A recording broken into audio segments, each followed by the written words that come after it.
Welcome to the Feast Life, where we empower you, the modern homeschool mom, to create a life and homeschool you love, one founded on faith, family, freedom, and fun. I'm your host, Julie Ross, creator of the award-winning homeschool curriculum, A Gentle Feast, and a certified Christian life coach. For more information on today's episode and to access my free gift for you, check out thefeastlife.me. Charlotte Mason once said, "Life should be all living, not a mere tedious passing of time." So on this show, we seek to savor the feast of life. Girl, grab your favorite beverage and pull up a chair. You are welcome at this table.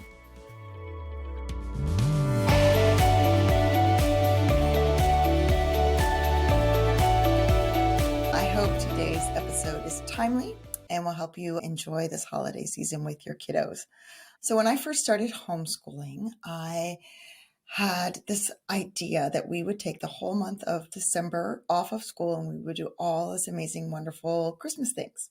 And I found all these ideas on Pinterest and I printed out all of these activities and I came up with all these like Advent traditions and countdown things and books we were going to read and just all the things. We were going to do all the things. We're going to do all the field trips and all the special outings. It was just going to be this magical, wonderful Christmas. By like December 10th, I was completely burnt out and my kids were all completely burnt out as well. And it really wasn't this magical, wonderful experience that I was hoping it was going to be. And there have been many holidays since then. And so I just wanted to share with you today 3 simple tips to hopefully make this holiday enjoyable for you and your kiddos. The first tip that I have is to keep some of your routine. So you've been working hard all school year. Your children have this routine and this rhythm to your day that they're used to. And so what happens if you decide to just change everything up for a whole entire month, it really disrupts what they've grown to know and be comfortable with, and disrupts all those wonderful habits that you've been working so hard to build: the habit of attention, the habit of accuracy, right? The habit of paying attention during narrations, the habit of doing neat work, the habit of putting forth your best effort, the habit of here's where all your stuff goes, here's what we do first in the morning, here's what comes next. All these routines that you've established throughout the semester, you want to keep some of them going. Even if you're traveling, you can still keep some of these routines going wherever you might be going to. So you don't want to disrupt their routines for a whole 6 weeks. And then it just makes it really challenging to try to get back when it's time for school to start in January. I encourage you to look at what routines have been working really well and how to keep them in. Hopefully you all have been doing morning time. It's something that we established and my kids just love it. And so taking off, they really just want to keep doing morning time, which is great. It's just a nice way that we start our day and they're used to it. Children like routines. They help them feel safe. So during the holidays, I think it's really important to think about what that's like for a child. Everything that they've known, the rhythm of your days, the rhythm of your home, whether you're traveling or you have out of town family coming in, is getting disrupted. Their kind of social network might grow and change. They're rushing around if you're doing a lot of different activities. And so there's a lot of disruption in a child's life, which can make them feel unsafe. And when children feel unsafe, they try to maintain control. And that can often come through as temper tantrums, through resistance, through attitudes if they're teenagers.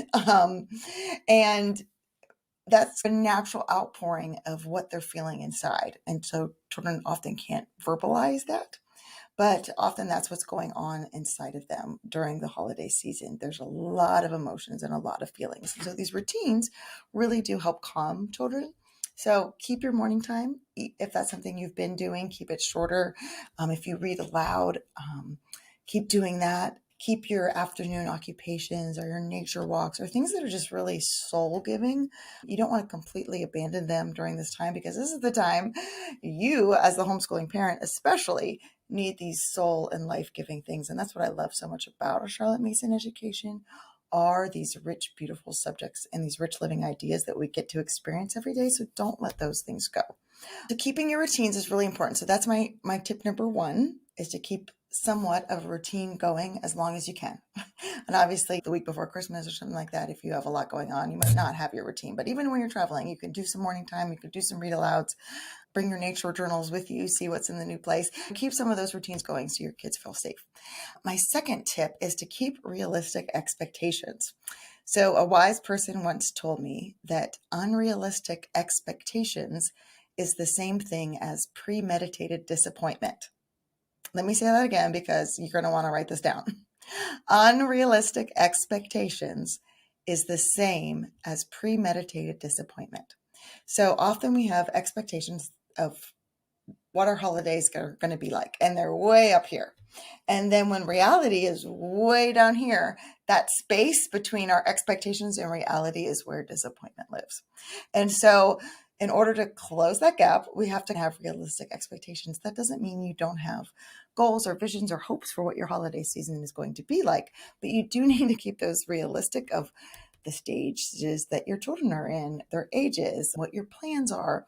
I used to have these like totally unrealistic expectations that we're going to be like Little Women and we're all going to be sitting around reading and knitting and like taking breakfast to the poor. And I was going to be like Marmee and everybody would be writing plays and it would just be this magical, wonderful Christmas experience. And it really was never like that. And I would live with this disappointment when things didn't go right, or my kids didn't want to participate in something that I wanted them to do, or they're fighting over who gets to sit on my lap while I'm trying to read this beautiful Christmas story. And I'm like, y'all are missing the point. Rather than seeing that is what it's going to be like. Holiday seasons are going to have stressors. They are going to have, like I said, your kids are having all these feelings. So they're going to have fights with their siblings and they're going to push back on you when you want them to do something. And to expect that instead of resist it, to realize that this is something that is normal. And, oh, okay, this is happening. This is what is supposed to happen. And make that not just that you accept whatever behavior happens, but make that a learning opportunity rather than you getting frustrated and be like, oh, you guys never listen to me, or why does this always happen? I'm trying to do something fun for you guys and you're giving me an attitude. Rather than pushing back like that, saying, oh, wow, man, there's a lot happening right here. We all have some really big feelings. Let's talk about how we can process these during this time. Less is more. So I used to want to do all the Christmas things, and I see all these wonderful ideas on Instagram and Pinterest, and I want to do them all. And I had this like advent calendar thing, and each day this like super fun activity, like we're going to go ice skating, or we're going to go to the light show. And like I said, we're just completely exhausted by December 10th. So just choose a few traditions that you can sustain. Some of the traditions that I have kept for the past 20 years now is I had a book basket of picture books. I used to wrap them, and each day the kids would pick one and they'd unwrap it and I'd read it to them at night. Now that they're older, they don't really care if they're wrapped. So I just put the picture books in a basket. I'm like, okay, pick what book you want to read. And it's really fun now. They're like teenagers and they're like way beyond the picture book stage, which ones they pick and which ones they remember. And it has the sweet spot inside of their memories of their childhood, which I really appreciate. So we had the picture book basket. I always give my kids pajamas and an ornament on Christmas Eve. The ornament would be something that they were interested in for the year or whatever sport they were doing. So now that they're older, it's really fun to decorate the tree and for them to go, oh my goodness, this was the year I did gymnastics, or, oh, this was the year I watched Barney. And the things that they enjoyed when they were little children that they were like, I can't believe I ever watched that. So it's really fun to have those special memories. So again, thinking of what you can do long term. There was a Christmas a few years back where we just had a lot going on. It was really tumultuous times. And I told my kids, probably not going to be able to do this Christmas pajama tradition. And my older daughters went out to Walmart on Christmas Eve and bought Christmas pajamas for everybody. And it was hilarious because there was not much supply left. So we all got like random sizes that were huge on us and white t-shirts. But it was so precious because it made me realize how important all those traditions that I had been doing all those years actually meant to them, that they thought it was so special and so meaningful that they wanted to keep it going even when I couldn't. And again, it's just those few simple traditions, but we've kept them going. And so think about what can you do long term. If it's something that you're trying to add in that is just overwhelming, you're probably not going to keep doing that every year. And not that it's to be done every year, but think through what are some few simple things that we can do, that you actually like to do. And so everyone's, personalities and interests are so different. So don't feel like you have to do XYZ Christmas tradition because everybody else is doing it and it's not really you, and you don't running around every day trying to do some other extra special activity. Or, what, I really don't like cooking. I don't really want a big mess in my kitchen. So like me making a Christmas recipe every day is probably not going to happen. So I pick a few simple cookies that we make every year and that are super easy. And we just keep making those. Again, it's doing these small things, consistency, just in our home education, doing small things over time lead to great results. So less is more. Just keep a few traditions and keep your expectations realistic. Are the holidays bringing you more stress than joy? You're not alone. For many homeschool moms, the holiday season can feel like a never-ending list of demands, responsibilities, and difficult relationships to manage. You want to create a magical, joyful time for your family, but instead you end up feeling overwhelmed, drained, and stretched thin. Does this sound familiar? The never-ending to-do list, from homeschooling to holiday prep. How are you supposed to get it all done? Navigating difficult family dynamics and managing hurtful comments. Keeping your children happy and excited while trying to maintain peace at the same time. Feeling there's just too much to do and not enough of you to go around. What if you could change all that? Imagining approaching this holiday season with a sense of calm, joy, and confidence, knowing that you can handle anything that comes your way, and creating beautiful memories can happen without stress or overwhelm. Introducing my course, The Peaceful and Joyful Holidays for Homeschool Moms. In this course, you'll discover life-changing tools and strategies that will help you move from stress and overwhelm to peace and confidence. You'll learn how to manage your emotions, strengthen your relationships, and create a joyful, meaningful holiday for your family without losing yourself in the process. If you want to learn more about this course, go to thefeastlife.me/holidays. Again, that's thefeastlife.me/holidays. I hope you can join me in this amazing course. You deserve to enjoy the holidays. You deserve to feel peace and joy with your family, and you deserve to feel confident navigating even the most challenging relationships. Enroll in joyful and peaceful holidays for homeschool moms today, and make this season one you've always dreamed of, one filled with love, connection, and ease. And the last tip that I have for you is to focus on love. Like I said, Christmas and the holidays can be really just a challenging time for children.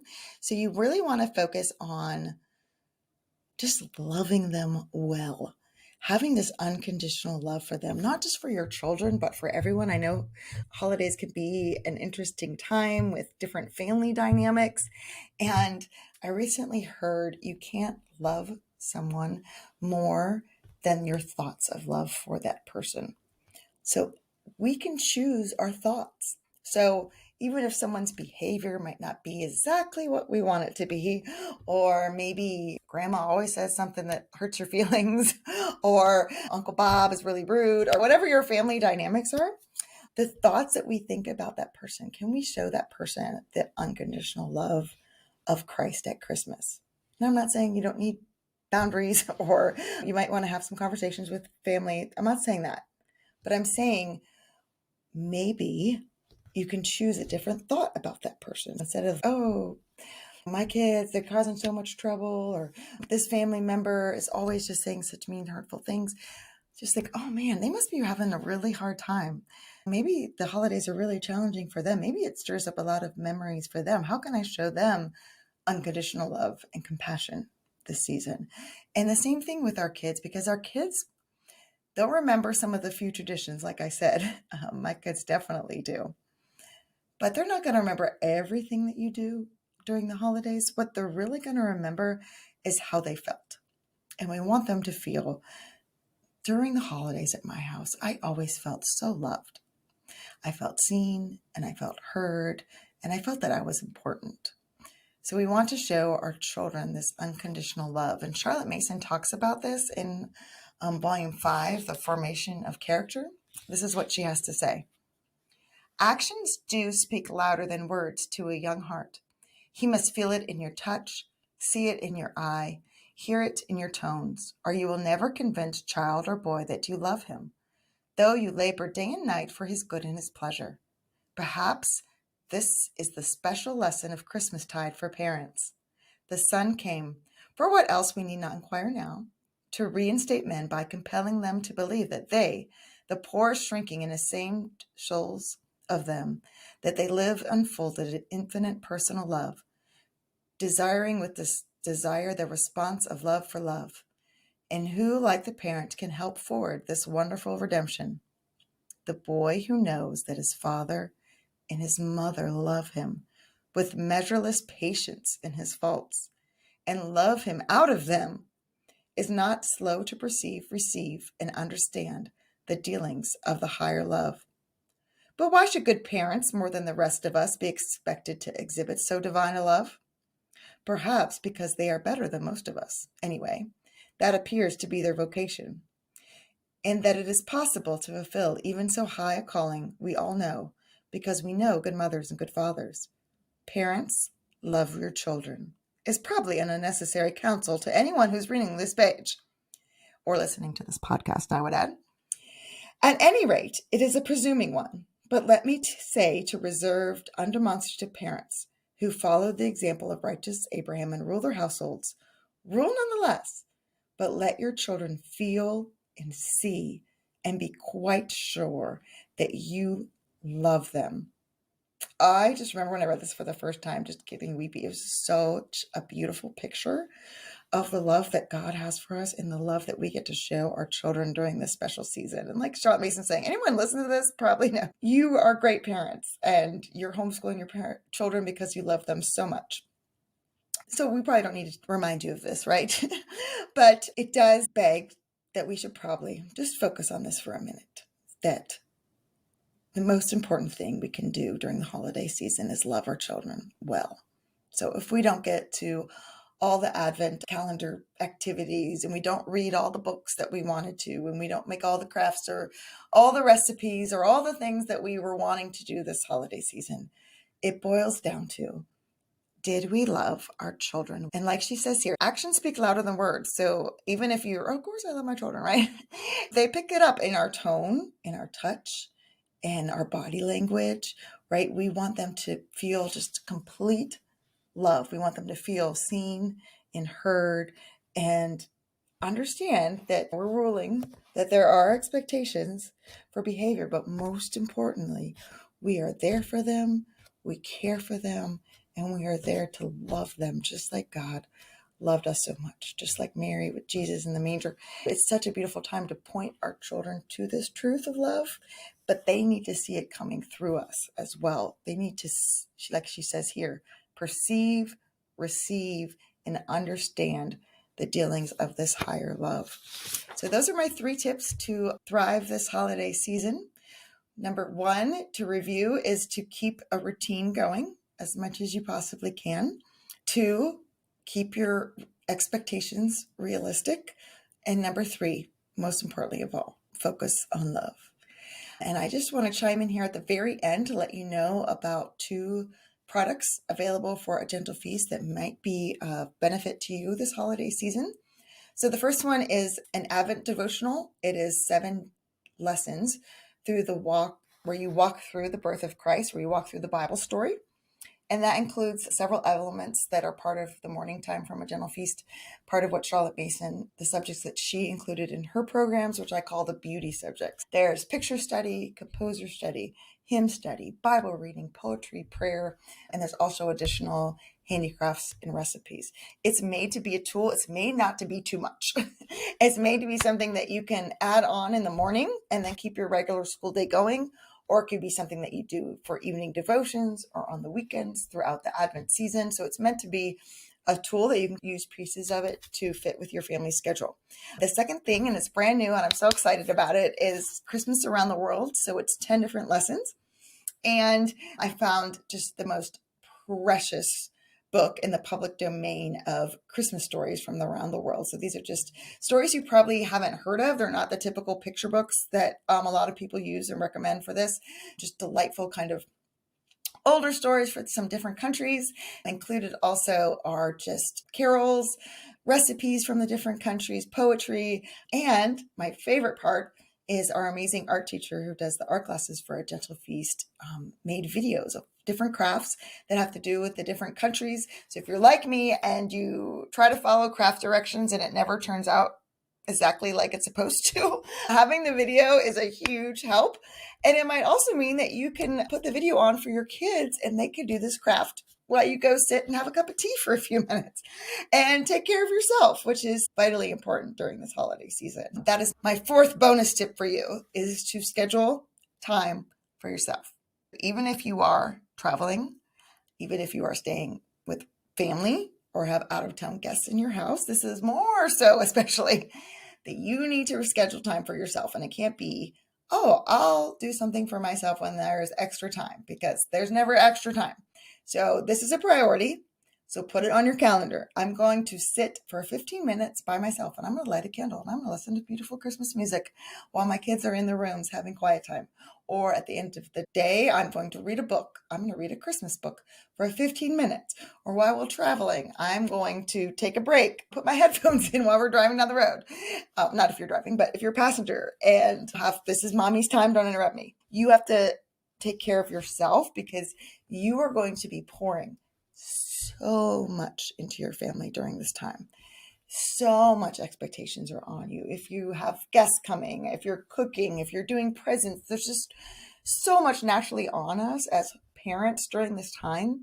So you have to make yourself a priority. Schedule, even if it's just 15 minutes, 30 minutes would be lovely. 2 15-minute sessions. It doesn't have to be this huge, I'm going to go to the spa and get my nails done for a couple hours. If you can, if you want to, it's great. But what are the life-giving things like mother culture, reading, listening to music, maybe some time just to call a family member or write a letter to a friend you haven't talked to in forever? Think through, but do something every day during the holiday season. Book that 15 minutes, put it on your calendar before you put any other activities on, because you need to be the healthiest, happiest version of yourself in order to love your people unconditionally during this time. So there are my 4 tips. I had 3, but I forgot the 4th one, which is like super important. So now there's 4. Number 1, keep your routine. Number 2, set realistic expectations. Number 3, focus on love. And number 4, take care of yourself. All right. I hope you and your family have a blessed holiday season. Merry Christmas, everybody. Hey, thank you so much for listening. Let's wrap up today's episode. So here are the key takeaways about creating a joyful and peaceful holiday. So number 1, try to keep the same routine as much as possible. Maintaining familiar parts of your homeschool day like morning time and read-alouds can provide stability for children amidst holiday activities and travel. This helps them feel secure and makes it easier to transition back to regular school in January. Number 2, set realistic expectations. Avoid the trap of expecting a perfect holiday by keeping your plans simple and manageable. Choose a few meaningful traditions that you can sustain, which will leave your family feeling more joyful and less stressed. Number 3, focus on love and connection. Children remember how they felt more than any specific activity. Prioritize showing love and patience, especially during potentially stressful holiday moments. Number 4, choose long-lasting traditions. Simple, consistent traditions like a holiday book basket or special pajamas are easier to maintain and can become cherished memories for years to come. And of course, last but not least, I keep hammering this home, so hopefully y'all are getting this point if you listen to my show. Prioritize self-care.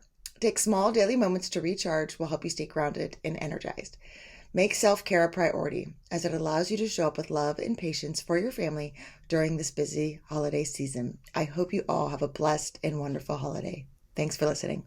Hey there, Julie Ross here. I just wanted to say thank you for listening to today's episode.